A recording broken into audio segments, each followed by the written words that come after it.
নমস্কার সকল ভিউয়ার্স, নতুন একটি প্র্যাকটিস সেট ক্লাসে তোমার সকলকে স্বাগত জানাই। এই ভিডিওটার মধ্যে গুরুত্বপূর্ণ 40টা কোশ্চেন আলোচনা করবো। প্রত্যেকটা কোশ্চেনই মোস্ট ইম্পর্টেন্ট। ভিডিওটা মনোযোগ সহকারে দেখো, সম্পূর্ণ দেখে ভালো লাগলে ভিডিওকে অবশ্যই লাইক এবং ফ্রেন্ডদের কাছে শেয়ার করতে ভুলো না।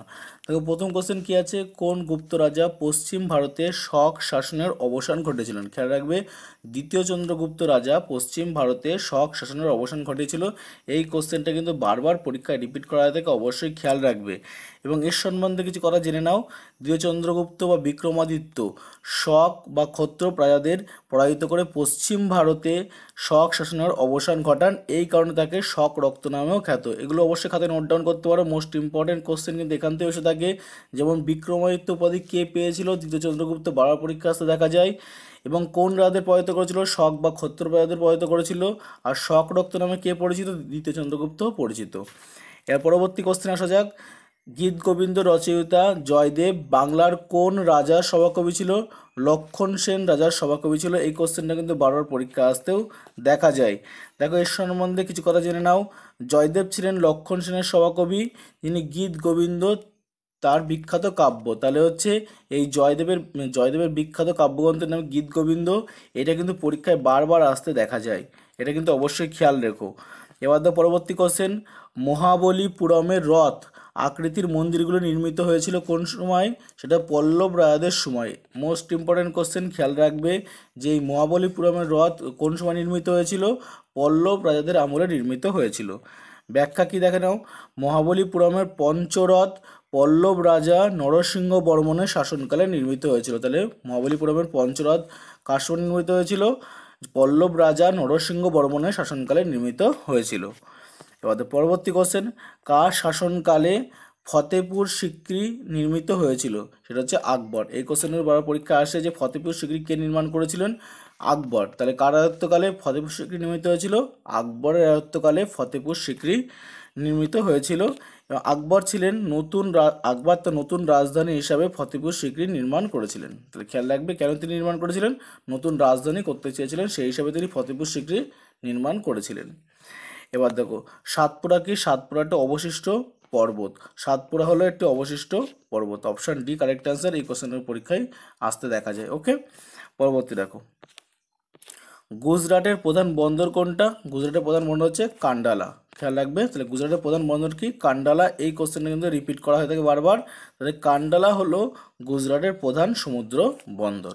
ওকে, এবার দেখো পরবর্তী কোশ্চেন, 7 নম্বর কোশ্চেনটা দেখো, বলা হয়েছে তিস্তা নদীর গিরিখাত দেখা যায় নদীটির কোন গতিতে? উচ্চ গতিতে দেখা যায়। ঠিক আছে, এবার দেখো, উচ্চ গতিতে নদীখাত গভীর হয়ে গিরিখাত গড়ে। তাহলে কি করে? উচ্চ গতিতে কি হয়? নদীখাত গভীর হয়ে গিরিখাত গড়ে। পরীক্ষায় প্রশ্ন আসে যে গিরিখাত কোন গতিতে দেখতে পাওয়া যায়? গিরিখাত একমাত্র উচ্চ গতিতে দেখতে পাওয়া যায়। এই কোশ্চেনটা কিন্তু পরীক্ষায় রিপিট করা হয়ে থাকে, খেয়াল রাখবে অবশ্যই। এবার দেখো, নিম্নলিখিতের মধ্যে কে সরোদ বাদক? সে এই যে অপশান দিয়েছিল এর মধ্যে হচ্ছে আমজাদ আলী খান হচ্ছে সরোদ বাদক। আমজাদ আলী খান বিখ্যাত ছিলেন একজন কি? সরোদ বাদক। এবার পরবর্তী কোশ্চেন, ভারতীয় চলচ্চিত্রের ট্র্যাজিক রাজা নামে কে পরিচিত? তিনি হচ্ছেন কে? দিলীপ কুমার। খেয়াল রাখবে, ভারতীয় চলচ্চিত্রের ট্র্যাজিক রাজা নামে দিলীপ কুমার পরিচিত। দিলীপ কুমারকে ট্র্যাজিক কিং বলা হয় তার সংবেদনশীল অভিনয়ের কারণে। এবার পরবর্তী কোশ্চেন, স্কার্বি রোগ প্রতিহত হয় কোন ভিটামিনের দ্বারা? স্কার্বি রোগ প্রতিহত হয় কোন ভিটামিনের দ্বারা? সেটা হচ্ছে ভিটামিন সি এর দ্বারা স্কার্বি রোগ প্রতিহত হয়।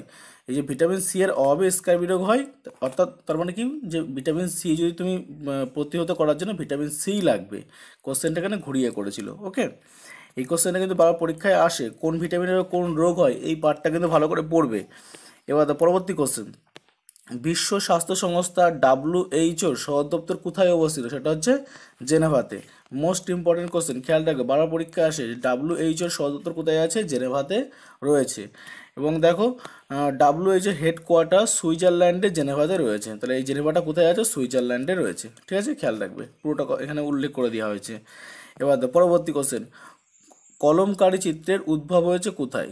কলমকারী চিত্রের উদ্ভব হয়েছে অন্ধ্রপ্রদেশে। খেয়াল রাখবে, এই কলমকারী চিত্রের উদ্ভব হয়েছে কোথায়? অন্ধ্রপ্রদেশে।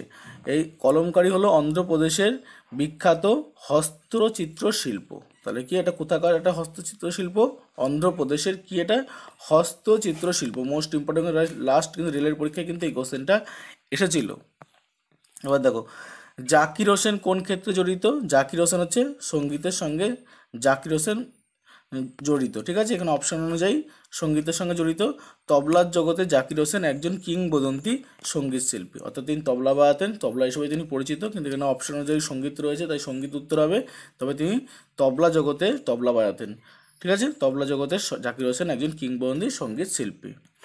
এবার দেখো পরবর্তী, ভারতরত্ন পুরস্কার কোন বছর থেকে দেওয়া শুরু হয়? সেটা হচ্ছে 1954 সাল থেকে ভারতরত্ন পুরস্কার দেওয়া শুরু হয়েছিল।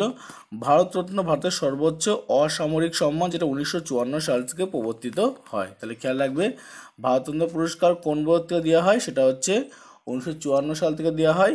এটা ভারতরত্ন হচ্ছে ভারতের সর্বোচ্চ অসামরিক সম্মান, যেটা 1954 সাল থেকে প্রবর্তিত হয়। এবার দেখো সংসদের অংশগুলি কি কি আছে? সংসদের অংশগুলি আছে লোকসভা, রাজ্যসভা, রাষ্ট্রপতি। তাহলে সংসদের অংশ কি কি আছে? লোকসভা, রাজ্যসভা, রাষ্ট্রপতি। এই কোশ্চেনে বারবার পরীক্ষা আসতে দেখা যায় যে সংসদ কী কী নিয়ে গঠিত হয়। সংসদ হচ্ছে লোকসভা, রাজ্যসভা এবং রাষ্ট্রপতি নিয়ে গঠিত হয়। ভারতের সংসদ 3 অংশে গঠিত, রাষ্ট্রপতি, লোকসভা এবং রাজ্যসভা, ঠিক আছে। এবার পরবর্তী দেখো নিচের কোনটি তাপমাত্রার একক নয়? সেটা হচ্ছে পাস্কাল। এখানে অপশন অনুযায়ী পাস্কাল হচ্ছে তাপমাত্রার একক নয়। পাস্কাল হলো চাপের একক, তাপমাত্রার নয়। তাহলে নিচের কোনটি তাপমাত্রা একক নয়? পাস্কাল হচ্ছে তাপমাত্রা একক নয়। এটা কিসের একক? এটা চাপের একক, ঠিক আছে। মোস্ট ইম্পর্টেন্ট কোশ্চেন, এটাও কিন্তু খেয়াল রাখবে। এবার পরবর্তী কোশ্চেন দেখো অপটিক্যাল ফাইবারে কোন নীতিতে কাজ করে? অপটিক্যাল ফাইবার অভ্যন্তরীণ পূর্ণ প্রতিফলন নীতিতে কাজ করে। অবশ্যই খেয়াল রাখবে এই কোশ্চেনটা। অপটিক্যাল ফাইবার কোন নীতিতে কাজ করে? অভ্যন্তরীণ পূর্ণ প্রতিফলন নীতিতে কাজ করে। অপটিক্যাল ফাইবারে আলো চলাচল করে অভ্যন্তরীণ পূর্ণ প্রতিফলনের মাধ্যমে। তাহলে খেয়াল রাখবে অপটিক্যাল ফাইবারে আলো চলাচল করে কি করে? অভ্যন্তরীণ পূর্ণ প্রতিফলনের মাধ্যমে। এবার দেখো কোন গ্যাসটি আলোক প্রদানকারী গ্যাস হিসাবে ব্যবহৃত হয়? সেটা হচ্ছে অ্যাসিটিলিন গ্যাস হচ্ছে আলোক প্রদানকারী গ্যাস হিসাবে ব্যবহৃত করা হয়ে থাকে। অ্যাসিটিলিন গ্যাস জ্বলতে প্রচুর আলো দেয়, জ্বললে কী হয়? প্রচুর আলো দেয় এবং ওয়েল্ডিংয়ের ব্যবহৃত করা হয়ে থাকে। পরীক্ষায় প্রশ্ন আসে এই কোশ্চেনটা যে ওয়েল্ডিংয়ের কাজে কোন গ্যাস ব্যবহার করা হয়ে থাকে? ওয়েল্ডিংয়ের কাজে কিন্তু অ্যাসিটিলিন গ্যাস ব্যবহার করা থাকে। এই কোশ্চেনটা কিন্তু পরীক্ষায় রিপিট করা হয়ে থাকে বারবার, যে ওয়েল্ডিংয়ের কাজে কোন গ্যাস ব্যবহার করা থাকে? অ্যাসিটিলিন গ্যাস ব্যবহার করা হয়ে থাকে। পরবর্তী দেখো মাশরুফ হলো একটি কি? মাশরুফ হলো একটি ছত্রাক। মাশরুফ হলো ছত্রাক শ্রেণীর অন্তর্ভুক্ত। তাহলে খেয়াল রাখো মাশরুফ কি? একটি ছত্রাক, যেটি হচ্ছে ছত্রাক শ্রেণীর একটা অন্তর্ভুক্ত। পরবর্তী দেখো মূত্রের রং হলুদের হওয়ার কারণ কি? অর্থাৎ মূত্রের রং হলুদ হয় কেন? সেটা হচ্ছে ইউরোক্রোম কম থাকলে কিন্তু মূত্রের রং কিন্তু হলুদ হয়, অর্থাৎ ইউরোক্রোম নামক বন্য দ্রব্য মূত্রে হলুদ রং দেয়। তাহলে মূত্রের রং হলুদ হওয়ার কারণ কি? ইউরোক্রোমের জন্য এই মূত্রের রং হলুদ হয়। এই ইউরোক্রোম নামক বন্য দ্রব্য মূত্রের রংকে হলুদ করে দেয়। ওকে, এবার পরবর্তী কোশ্চেন দেখো 21 নম্বর প্রশ্নটা দেখো বলা হয়েছে এখানে কোনটি প্রকৃত ফল নয়? এখানে অপশন অনুযায়ী হচ্ছে আপেল হচ্ছে প্রকৃত ফল নয়। কেন আপেল প্রকৃত ফল নয়? এটা হচ্ছে আপেল হচ্ছে ভগ্ন অংশ ফুলের থাল থেকে গঠিত হয়। আপেল কি? এটা প্রকৃত ফল নয়, কারণ কি? ভগ্ন অংশ কি হয়? ফুলের থাল থেকে গঠিত হয়। পরবর্তী কোশ্চেন দেখো 19 নং ধারায় বর্ণিত স্বাধীনতার অধিকারগুলির বর্তমান সংখ্যা কত? 19 নং ধারা অনুযায়ী স্বাধীনতার অধিকারগুলির বর্তমান সংখ্যা আছে কয়টি? 6টি আছে। এবার পরবর্তী দেখো কোনটির ব্যবহারে মায়োপিয়া রোগ ঠিক হয়? কোনটির ব্যবহারে অর্থাৎ কোন লেন্স ব্যবহার করলে মায়োপিয়া রোগ সঠিক হয়? সেটা হচ্ছে কনকেভ লেন্স ব্যবহার করলে মায়োপিয়া রোগ সঠিক হয়ে থাকে, ঠিক আছে। এবার পরবর্তী কোশ্চেন দেখো তিরুপতি মন্দির কোথায় অবস্থিত? তিরুপতি মন্দির কোথায় অবস্থিত? অন্ধ্রপ্রদেশে অবস্থিত।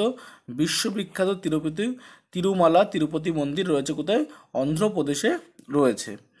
এর পরবর্তী দেখো সিপিইউ এর পুরো নাম কি? সিপিইউ এর পুরো নাম হচ্ছে সেন্ট্রাল প্রসেসিং ইউনিট। খেয়াল রাখবে এই কোশ্চেন রিপিট করা থেকে বারবার, যে সিপিইউ এর পুরো নাম কি? Central processing unit.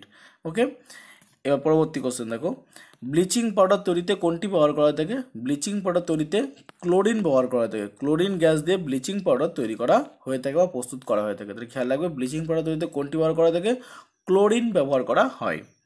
পরবর্তী কোশ্চেন দেখো সিএফসি কথাটির পুরো নাম কি? সিএফসি পুরো নাম হচ্ছে ক্লোরোফ্লুরোকার্বন। এই কোশ্চেনটা কিন্তু বারবার পরীক্ষা আসতে দেখতে পাওয়া যায়, অবশ্যই কিন্তু খেয়াল রাখবে। তোমরা যারা পুরনো স্টুডেন্ট তো জানোই এই কোশ্চেনটা বারবার আসে, এবং নতুন স্টুডেন্ট অবশ্যই খেয়াল রাখবে যে সিএফসি কথাটির পুরো নাম কি? ক্লোরোফ্লুরোকার্বন। এটা কি হয়? যা ওজোন স্তর ক্ষয় করে। এটা কি এর সবচেয়ে প্রবলেম কি আছে? এ কিন্তু ওজোন স্তর ক্ষয় করে। এবার দেখো পরবর্তী কোশ্চেন দেখো, অ্যাসিডের পিএইচ এর মান কত? অ্যাসিডের পিএইচ এর মান 0 থেকে 6.9 হচ্ছে অ্যাসিডের পিএইচ এর মান। দেখো পিএইচ এর মান 7-এর নিচে হলে দ্রবণ হয় অম্লীয়। এটাও কিন্তু পরীক্ষায় আসে, খেয়াল রাখবে, এগুলো কাজে লাগে কিন্তু প্রত্যেকটা। পারলে সমস্ত যে পিএইচ এর মান আছে একটা পরীক্ষায় আসে, প্রত্যেকটা পিএইচ এর মান কিন্তু মুখস্থ করে ফেলবে। এখানে আমি যেমন অ্যাসিড বললাম, অ্যাসিডের পিএইচ 0 থেকে 6.9। আর এরকম প্রচুর অ্যাসিড ছাড়াও অনেক ধরনের পিএইচ আছে, জলের আছে, চোখের জলের আছে, এরকম অনেক কিছু পিএইচ এর মান আছে, এগুলো ভালো করে পড়ে নেবে। পরবর্তী দেখো, ভারতের সংবিধান সংশোধন পদ্ধতিটি যুক্ত হয়েছিল 368 নং ধারায়। তাহলে খেয়াল রাখবে, ভারতের সংবিধান সংশোধন পদ্ধতি যুক্ত হয় 368 নং ধারায়, ঠিক আছে। এবার দেখো পরবর্তী কোশ্চেন, হোয়াইট ওয়াশ কোন খেলার সঙ্গে যুক্ত? সেটা হচ্ছে হোয়াইট ওয়াশ কথাটি ক্রিকেট খেলার সঙ্গে যুক্ত। ক্রিকেট প্রতিপক্ষকে একটিও ম্যাচ না জিততে দিলে সেটা হোয়াইট ওয়াশ বলা হয়ে থাকে, খেয়াল রাখবে। অবশ্যই মোস্ট ইম্পর্টেন্ট কোশ্চেন, কোন খেলার সঙ্গে কোন খেলার সঙ্গে কোন কয়টি যুক্ত বা কোন ট্রফি যুক্ত, এই পাঠ্যে প্রশ্ন পরীক্ষায় থাকবে।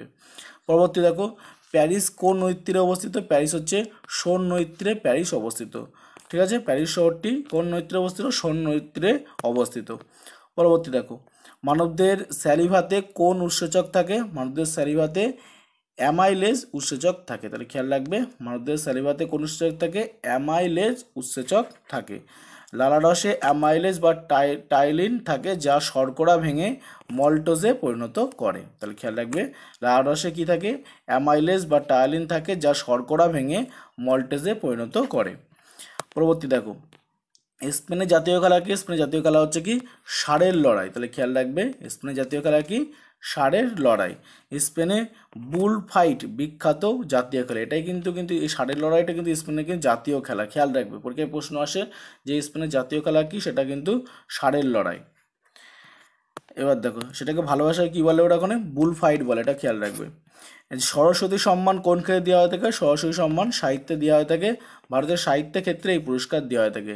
কোন ক্ষেত্রে কোন পুরস্কার দেওয়া, সম্মানের ক্ষেত্রে পুরস্কার দেওয়া হয়ে থাকে, সেটা কিন্তু ভালো করে পড়বে। এই পাঠ থেকে একটা প্রশ্ন থাকবে যে সরস্বতী সম্মান কোন ক্ষেত্রে দেওয়া থাকে। এখানে যেমন বলা হয়েছে সাহিত্যের ক্ষেত্রে সরস্বতী সম্মান দেওয়া হয়ে থাকে। পরবর্তী দেখো, ন্যাশনাল ডিফেন্স একাডেমি কোথায় অবস্থিত? ন্যাশনাল ডিফেন্স একাডেমি হচ্ছে খড়গশালাতে অবস্থিত। এনডিএ হলো মহারাষ্ট্রের খড়গশালা, পুনেতে অবস্থিত। তাহলে এনডিএ হলো মহারাষ্ট্রের খড়গশালা, যেটা পুনেতে অবস্থিত। ন্যাশনাল ডিফেন্সকে সংক্ষেপে এনডিএ বলা হয়, তোমরা জানো। সেটা মহারাষ্ট্রের কোথায় আছে? খড়গশালা, পুনেতে অবস্থিত রয়েছে। এবার দেখো, ভুটানের মুদ্রার নাম কি? ভুটানের মুদ্রার নাম হচ্ছে নুলট্রাম। নুলট্রাম হচ্ছে কি? ভুটানের মুদ্রার নাম। এবার দেখো পরবর্তী কোশ্চেন, নেসেট কোন দেশের সংসদ? নেসেট হচ্ছে ইসরায়েলের। খেয়াল রাখবে, নেসেট কোন দেশের সংসদ? নেসেট হচ্ছে ইসরায়েলের সংসদ। এটা এই কোন দেশের কোন মুদ্রার নাম, কোন দেশের কোন সংসদের নাম, এর থেকে একটা কোশ্চেন পড়ার পরীক্ষায় কিন্তু আসতে দেখা যায়। কালকুট ছদ্মনাম কে ব্যবহার করতেন? কালকুট ছদ্মনাম হচ্ছে সমরেশ বসু ব্যবহার করতেন। সমরেশ বসু কালকুট ছদ্মনামে কিন্তু লেখালেখি কাজ করতেন। পরবর্তী দেখো, ভারতের প্রথম ফিল্ড মার্শালকে? তিনি হচ্ছে মানেকশা, হচ্ছে ভারতের প্রথম ফিল্ড মার্শাল। সাম হারমাসজি ফ্রেমজি মানেকশা হচ্ছে ভারতের প্রথম ফিল্ড মার্শাল ছিলেন। এখানে পুরো নামটা দেওয়া রয়েছে, তোমরা কিন্তু দেখে নিতে পারো। এটাও কিন্তু পরীক্ষায় মোস্ট ইম্পর্টেন্ট কোশ্চেন, খেয়াল রাখবে। দেখো পরবর্তী কোশ্চেন এবং আজকের শেষ কোশ্চেন। দেখো, ভারতের অনাবাসী দিবস কবে পালন করা হয়ে থাকে? অনাবাসী দিবস 9ই জানুয়ারি ভারতে অনাবাসী দিবস পালন করা হয়ে থাকে। 9ই জানুয়ারি দিনটি গান্ধীজির দক্ষিণ আফ্রিকা থেকে ভারতে প্রত্যাবর্তনের স্মরণে অনাবাসী দিবস পালন করা থাকে। ওকে, তো তোমার সাথে টোটাল 40টা কোশ্চেন আজকে আলোচনা করলাম। এর মধ্যে কতগুলো জানা ছিল তোমরা অবশ্যই কমেন্ট বক্সে জানিও। ওকে, আর ভিডিও দেখে ভালো লাগলে অবশ্যই ভিডিও লাইক করো, ফ্রেন্ডদেরকে শেয়ার করো। ভিডিওটা এই পর্যন্তই। জয় হিন্দ, বন্দে মাতরম।